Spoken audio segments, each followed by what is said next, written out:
Oke, selamat pagi kelas 5. Di saat pembelajaran hari ini kita belajar tentang tema muatan IPA tentang organ gerak hewan. Organ gerak hewan dan manusia. Oke, kalian boleh buka buku penanya kalian, halaman 3 dan halaman 4.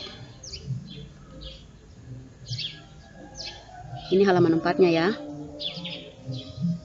Oke, gerak pada manusia dan hewan menggunakan organ gerak yang tersusun dalam sistem gerak. Jadi manusia bergerak itu karena adanya sistem gerak manusia adalah tulang dan otot. Tulang disebut alat gerak pasif karena tidak bisa bergerak sendiri.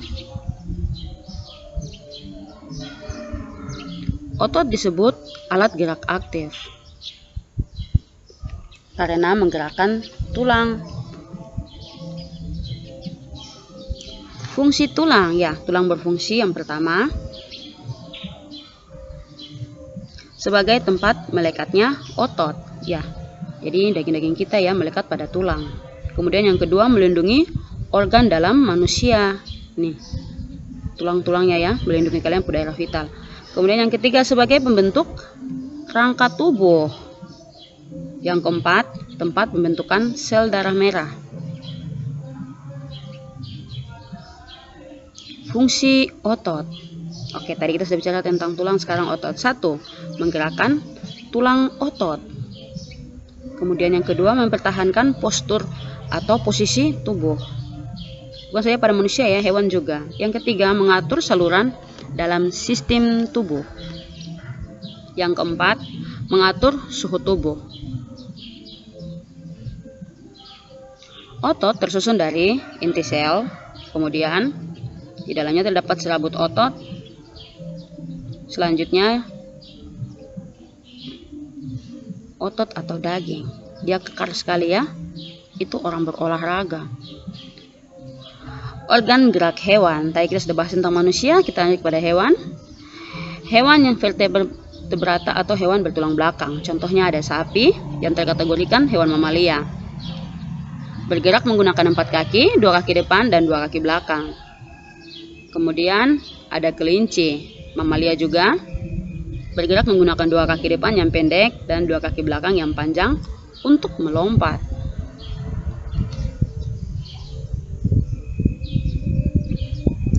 Katak kategorinya amfibia, bergerak dengan 2 kaki depan dan 2 kaki belakang yang panjang.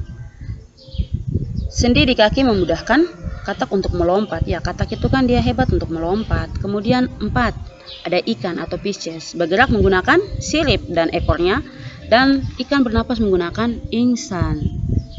Yang kelima, ular atau reptil. Ular bergerak secara melata menggunakan tubuhnya yang lentur karena tersusun dari ruas-ruas tulang. Ya, ularnya juga dia bergerak menggunakan otot perut ya.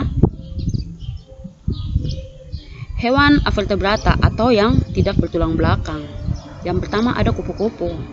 Kupu-kupunya tidak punya tulang, tapi dia bergerak dengan sayapnya yang tipis namun menempel kuat. Dia tidak punya tulang ya, luar biasa ciptaannya Tuhan. Kemudian yang kedua ada ubur-ubur. Sama halnya, ini juga hewan yang tidak mempunyai tulang, bergerak menggunakan tentakelnya yang berada di dekat mulut. Moluska atau siput, bergerak dengan otot-otot tubuhnya yang lunak dan lendir yang memudahkannya berjalan. Ya, ini siput ya, memang dasarnya siput itu dia berlendir. Alat gerak hewan dan manusia. Oke, ini Ibu Guru ulas yang tadi ya.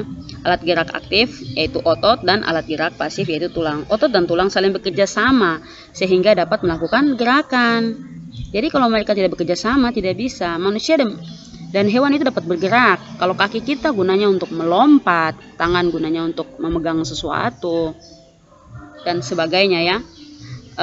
Harus ada kerjasama antara tulang dan otot.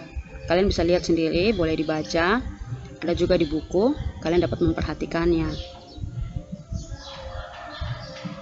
Bukan saja kepada manusia ya, tapi hewan pun sama. Jadi fungsinya kaki dia bisa melompat seperti tadi ya, kalau sapi. Kemudian kuda, karena adanya tulang pada kaki kuda, kemudian ada ototnya juga, dia dapat melompat, berlari, dan sebagainya. Selanjutnya, mengenai alat gerak aktif, otot, kemudian alat gerak pasif yaitu tulang. Di sini juga ada jenis-jenisnya. Yang pertama itu kaki, jenis-jenis gerak ya. Itu yang pertama ada kaki, supaya kita dapat berjalan, melompat, berlari, dan sebagainya. Sementara kalau sayap berarti untuk burung, dia menggunakan sayap agar bisa terbang, dia bisa bergerak menggunakan sayapnya. Sementara ada itu sirip. Sirip digunakan oleh ikan untuk dapat berenang. Kemudian ada otot perut yang digunakan oleh hewan melata yang merayap seperti ular yang tadi, seperti itu ya. Cacing, mereka menggunakan otot perut. Kita manusia juga biasanya kalau merayap itu kadang-kadang itu mereka paksa pakai otot perut, tapi ya sebenarnya kalau dalam pembelajaran ini yang menggunakan otot perut itu hewan ya. Contohnya tadi seperti ular. Jadi Ibu Guru pikir demikian penjelasan Ibu Guru kali ini, dan ini adalah video awalnya Ibu Guru. Ibu Guru harap kalian bisa mengerti, dan kalau yang belum mengerti boleh bertanya kepada Ibu Guru. Oke, sekian, terima kasih. Tuhan Yesus memberkati.